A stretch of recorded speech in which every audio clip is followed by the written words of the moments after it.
السلام علیکم ورحمۃ اللہ وبرکاتہ۔ اچھا، تو بہن بات یہ ہے کہ پہلے سوال کا تو یہ جواب ہے کہ آپ نے کہا ہے کہ استغفار پڑھیں یا استغفر اللہ پڑھیں۔ دیکھیں، استغفار کا مطلب ہوتا ہے مغفرت طلب کرنا۔ جب ہم استغفار پڑھیں گے تو اس کا مطلب ہم پڑھ رہے ہیں مغفرت طلب کرنا، مغفرت طلب کرنا، تو یہ کوئی سنٹینس نہیں بنتا۔ میں آپ کو یعنی عربک پوائنٹ آف ویو سے بھی بتانے کی کوشش کر رہی ہوں۔ اس کے بعد استغفر اللہ کا مطلب ہوتا ہے اللہ سے ہم معافی طلب کرتے ہیں، اللہ ہمیں معاف کرے، اللہ سے ہم معافی طلب کرتے ہیں۔ تو اس کا مطلب یہ ہمیں استغفار نہیں پڑھنا، استغفار کا مطلب ہے استغفر اللہ۔ ٹھیک ہو گیا؟ استغفار کا مطلب کیا ہے؟ استغفر اللہ۔ لہٰذا ہم نے تسبیحات میں استغفر اللہ ہی پڑھنا ہے، استغفار نہیں پڑھنا۔ یہ تو ہو گیا نمبر ایک سوال۔ آپ کا دوسرا سوال یہ ہے کہ والدین کے اصالِ ثواب کے لیے کیا پڑھیں؟ دیکھیں، والدین کے اصالِ ثواب کا یہ جو شریعت مطہرہ ہمیں یہ کہتی ہے کہ اولاد جو ہوتی ہے نا وہ صدقہ جاریہ ہوتی ہے، نیک اولاد والدین کے لیے صدقہ جاریہ ہوتی ہے۔ اس لیے وہ اولاد جو بھی نیک اور اچھا عمل کرتی ہے، اولاد جو بھی نیک اور اچھا عمل کرتی ہے، آٹومیٹیکلی اس کا ثواب اس کے والدین تک پہنچ جاتا ہے، کیونکہ نیک اولاد والدین کے لیے صدقہ جاریہ ہوتی ہے۔ اس کے علاوہ اگر پھر مزید یعنی اسپیشل جو ہمارے نبی صلی اللہ علیہ وسلم یہ ارشاد فرمایا کہ اپنے والدین کے لیے وہ جو دعا ہے رب ارحمہما کما ربیانی صغیرا، تو یہ دعا لازمی ان کے لیے پڑھیں، اور اپنے والدین کے لیے اللہ تعالیٰ سے مغفرت مانگیں۔ اپنے والدین کے لیے اللہ تعالیٰ سے مغفرت طلب کرنا کہ اللہ ان کی بخشش فرما دے، اللہ ان کے درجات بلند فرما دے، تو ان کی کمی کوتاہیوں سے اللہ تعالیٰ درگزر فرمائے۔ اور جب ہم اللہ تعالیٰ سے اپنے والدین کے لیے استغفر اللہ یا استغفار مانگتے ہیں، یعنی استغفر اللہ مانگتے ہیں، اللہ تعالیٰ سے کہتے ہیں یا اللہ ہمارے والدین کی بخشش کر دے، یعنی مطلب ہم استغفار ان کے لیے اللہ تعالیٰ سے مانگ رہے ہیں۔ تو اس صورت میں بھی تو جنت میں جو والدین ہوتے ہیں، پھر اللہ تعالیٰ کے نبی نے ہمیں یہ بتایا ہے کہ جب ان کے ان درجات جب ان کے بلند کیے جاتے ہیں تو وہ پوچھتے ہیں کہ یا رب العزت یہ تو ہم نے نیک عمل کیا ہی نہیں ہے، تو آپ ہمارا درجہ بلند کر رہے ہیں۔ تو اللہ تعالیٰ ان کو فرمائے گا کہ تمہاری اولاد نے تمہارے لیے استغفر اللہ پڑھا ہے، اور تمہارے لیے مجھ سے بخشش مانگی ہے، اور اس بخشش کی وجہ سے میں آپ کا درجہ بلند کر رہا ہوں۔ تو یہ ہم دوسرا فائدہ والدین کو ہوتا ہے۔ تیسرا یہ کہ نبی صلی اللہ علیہ وسلم کے زمانے میں ایک صحابی تھے، ان کی والدہ فوت ہو گئی تھی، تو آپ صلی اللہ علیہ وسلم نے ارشاد فرمایا تھا کہ اپنی والدہ کے لیے ایصال ثواب کے لیے کنواں لگا دو پانی کا۔ تو انہوں نے پانی کی سبیل لگا دی تھی اپنی والدہ کے ایصال ثواب کے لیے۔ تو ایسا کوئی بھی نیک کام ہم اپنے والدین کے لیے کر سکتے ہیں جو صدقہ جاریہ کے طور پہ اس کا ثواب ان کو مل سکتا ہے۔ والدین کے لیے اب ہم جو ہے ان کے لیے ہم ایصال ثواب کے لیے استغفار پڑھیں گے، دعا مانگیں گے، اور ساتھ میں صدقہ جاریہ کا کوئی بھی کام ان کی طرف سے ہم کر سکتے ہیں، اس کا ان کو پورا پورا ثواب ملے گا۔ اس کے بعد آپ کا سوال ہے تیسرا کہ نا نمازوں میں کوئی گنجائش ہے، یہ شارٹ ہے، تو یہ سمجھ لیں ایک چیز۔ ایک بات تو یہ ہے کہ عشاء کی نماز کے لیے جو ہے نا، اگر ہم تھکے ہوئے ہیں یا بیمار ہیں، طبیعت خراب ہے، تو یا ہم نہیں پڑھ سکتے، ہمت نہیں ہے، تو عشاء کی نماز کے لیے ہے 4 فرض 2 سنت 3 وتر واجب جو ہے نا وہ پڑھنے پڑیں گے، ٹھیک ہے، وہ ہم پڑھیں گے۔ اور اس کے بعد یہ ہے کہ جیسے ظہر کی نماز ہے، فجر کی ہے، فجر کے تو 2 سنت 2 فرض تو لازمی پڑھنے پڑتے ہیں نا، وہ تو قصر میں بھی حکم ہے کہ آپ سنت بھی پڑھیں فرض بھی پڑھیں۔ جہاں تک ظہر کے ظہر زیادہ ہے تو اس میں آپ 4 فرض پڑھ لیں، 4 فرض پڑھ سکتے ہیں۔ اگر تھوڑی سی ہمت ہے تو 4 سنت بھی لازمی پڑھ لیں اس کے، ورنہ اگر 4 فرض پڑھ لیں گی تو بھی نماز کی ادائیگی ہو جائے گی۔ عصر کے بھی 4 فرض ہیں، مغرب کے 3 فرض پڑھ لیں تو نماز کی ادائیگی ہو جائے گی۔ اچھا، اس کا ایک اور ساتھ ایک مسئلہ اور بھی میں آپ کو سمجھا دیتی ہوں، وہ یہ ہے کہ ہماری شریعت مطہرہ ہمیں یہ بھی کہتی ہے کہ اگر فرض کریں ہم نے شاپنگ کے لیے بازار جانا ہے، یا جیسے بندہ گھر سے باہر نکلتا ہے، شادی بیاہ پہ جاتا ہے، کسی دعوت پارٹی میں جاتا ہے، تو لازمی کوئی نہ کوئی نماز قضا ہونے کا خطرہ ہوتا ہے، تو ہمیں اللہ کی طرف سے یہ حکم ہے، اجازت ہے، ہماری شریعت مطہرہ ہمیں اس چیز کی اجازت دیتی ہے کہ ہم جو ہے نا ظہر اور عصر کی نماز اکٹھے پڑھ سکتے ہیں، ٹھیک ہو گیا، اور ادھر سے مغرب اور عشاء کی نماز بھی اکٹھے پڑھ سکتے ہیں۔ پھر اگر آپ کہیں گی تو پھر میں اکٹھے پڑھنے کا طریقہ بتا دوں گی۔ اس کا تھوڑا سا یہ ہے کہ یہ لمبا طریقہ ہے، لیکن یہ سہولت بھی ہمیں موجود ہے ہمارے پاس، کہ جیسے ہم نے ظہر کی نماز پڑھی تو ظہر کے ساتھ عصر کے بھی 4 فرض پڑھ سکتے ہیں، اور اسی طرح سے جب ہم مغرب کی نماز پڑھ رہے ہیں تو مغرب کے ساتھ ہم عشاء کی بھی پڑھ سکتے ہیں۔ ہمیں یہ پتہ چلے گا کہ ہم سفر میں جا رہے ہیں، لیٹ ہو سکتے ہیں، تو ہماری نماز خراب ہو سکتی ہے، تو ہم یہ 2 نمازیں اکٹھی بھی پڑھ سکتی ہیں، 2 2۔ تو اگر آپ کہیں گی تو میں اس کی تفصیل مزید وضاحت بھی اس کی کر دوں گی۔ تو یہ تو تھی نمازوں کی ترتیب۔ اور ایک اور سوال تھا آپ کا، ایک سیکنڈ میں وہ دیکھ لوں پھر میں آپ کو بتاتی ہوں۔ ہاں جی، اور تھا آپ کا 3 وتر اور مغرب کی 3 فرض میں کیا فرق ہے؟ دیکھیں اس کا فرق سمجھ لیں ذرا۔ وتر دراصل نماز جو ہوتی ہے نا، کم از کم 1 وتر ہوتی ہے اور زیادہ سے زیادہ 13 رکعت ہوتی ہیں وتر کی۔ کم از کم 1 رکعت اور زیادہ سے زیادہ 13 رکعت ہوتی ہیں۔ تو اس کو پڑھنا کیسے ہوتا ہے کہ اگر آپ 1 کو چھوڑیں 2 رکعت پڑھ کے 3 سے ہم اس کے یعنی وہ رکعت ایسی ہوتی ہیں، 3 رکعت وتر کی ہوتی ہیں، 5 ہوتی ہیں، 7 ہوتی ہیں اور 9 ہوتی ہیں اور 11 ہوتی ہیں، ٹھیک ہو گیا، اور 13 ہوتی ہیں۔ یہ رکعت ہوتی ہیں شریعت مطہرہ میں وتر کی، یہ مقدار اور تعداد ہے۔ تو ہم اس کو 3 کو ہم سمجھ لیتے ہیں کہ جو 3 اگر ہم رکعت پڑھ رہے ہیں وتر عشاء کے، تو وتر واجب ہوتے ہیں، اس کو ہم کیسے پڑھیں گے؟ دیکھیں فرض نماز جو مغرب کی ہوتی ہے وہ بھی 3 ہوتے ہیں اور وتر بھی 3 ہم پڑھ رہے ہیں۔ تو اس کا طریقہ کار یہ ہوتا ہے کہ فرض میں مغرب کی تو ہم یوں پڑھتے ہیں نا کہ 2 رکعت پڑھ لی، اس کے بعد تشہد میں بیٹھنے کے بعد ہم پھر کھڑے ہو جاتے ہیں اور پھر تیسری رکعت پڑھ کے پھر ہم سلام پھیرتے ہیں۔ لیکن وتر میں یہ ہوتا ہے، ان 3 وتر میں اس کو 2 سلام سے پڑھا جاتا ہے، یعنی 2 وتر پڑھ لیے، 2 وتر پڑھ کے سلام پھیر لیں، اس کے بعد کھڑے ہو کے پھر 1 وتر پڑھیں اور پھر سلام پھیریں، یوں 2 سلام سے 3 وتر پڑھیں گے، ٹھیک ہو گیا۔ اور طریقہ کار وہی ہے کہ تیسری رکعت میں ہم دعائے قنوت بھی پڑھیں گے اور اس کو 2 سلام سے پڑھیں گے۔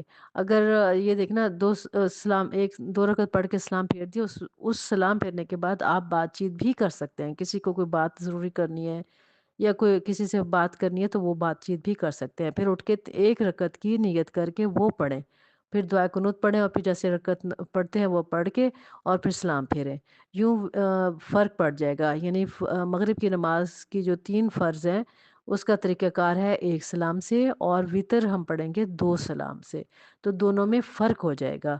تو یہی ہمیں سمجھایا گیا ہے، شریعت مطہرہ ہمیں یہی بتاتی ہے کہ آپ نے، یعنی یہ بخاری شریف میں بھی یہی طریقہ ہے، مسلم میں بھی یہی طریقہ ہے جو ہمارے نبی صلی اللہ علیہ وسلم نے فرمایا۔ آپ صلی اللہ علیہ وسلم بھی ایسے ہی نماز پڑھا کرتے تھے وتر کی، ٹھیک ہو گیا۔ اور اگر زیادہ آپ کی ہمت ہے اور طاقت ہے اور زیادہ وتر پڑھنا چاہتے ہیں، یعنی اگر 5 پڑھنا چاہتے ہیں وہ بھی 2 2 کر کے پڑھیں، تو 2 2 رکعت پڑھ کے سلام پھیر لیں، اور جو 5ویں رکعت ہے پھر اسے 1 کر کے پڑھیں، تو وتر طاق ہو جائے گی وہ۔ تو یہ طریقہ کار ہے اس کا۔ اگر مزید اس میں سے پھر کچھ سمجھ نہ آئے تو مجھے ضرور بتائیے گا، میں انشاءاللہ تعالیٰ پوری کوشش کروں گی کہ جتنا مجھے علم ہے میں اس کے بارے میں آپ کو ضرور بتاؤں انشاءاللہ تعالیٰ۔ اللہ تعالیٰ سے دعا کرتی ہوں اللہ تعالیٰ ہم سب کو علم کے ساتھ عمل کرنے کی توفیق اور سعادت نصیب فرمائے، اور اللہ تعالیٰ ہمیں پکا سچا مسلمان بنائے، ہماری کمی کوتاہیوں سے اللہ تعالیٰ درگزر فرمائے اور ہمیں اپنی جوار رحمت میں رکھے اور ہماری بخشش فرمائے، آمین یا رب العالمین۔ السلام علیکم ورحمۃ اللہ وبرکاتہ۔ جی السلام علیکم ورحمۃ اللہ وبرکاتہ۔ اچھا، اس کے بارے میں خیال یہ ہے، جو شریعت ہمیں سکھاتی ہے نا، وہ یہ ہے قصر نماز کا، کہ قصر جو ہے نا فرائض کی ہوتی ہے، ٹھیک ہے۔ اگر آپ سنت نوافل پڑھنا چاہیں تو یہ آپ کی مرضی کی ہے، لیکن قصر جو ہوتی ہے نا، دیکھیں فجر کی آپ صلی اللہ علیہ وسلم صبح کے سنت اور فرض لازمی پڑھتے تھے، فجر کی 2 سنت 2 فرض لازمی ہوتے تھے، یہ قصر میں بھی ایسے ہی پڑھتے ہیں۔ اچھا، جو ظہر کی نماز ہے نا، ظہر کی پھر 2 فرض ہوں گے قصر، 4 فرض نہیں پڑھیں گے، فرض بھی وہ آدھے 2 ہو جاتے ہیں، 2 فرض ہو جاتے ہیں۔ عصر کی بھی قصر 2 فرض ہے، مغرب کی جو قصر ہے وہ 3 فرض ہے، اور عشاء کی جو قصر ہے وہ 2 فرض اور 3 وتر ہے، یہ قصر میں آئے گی، ٹھیک ہو گیا۔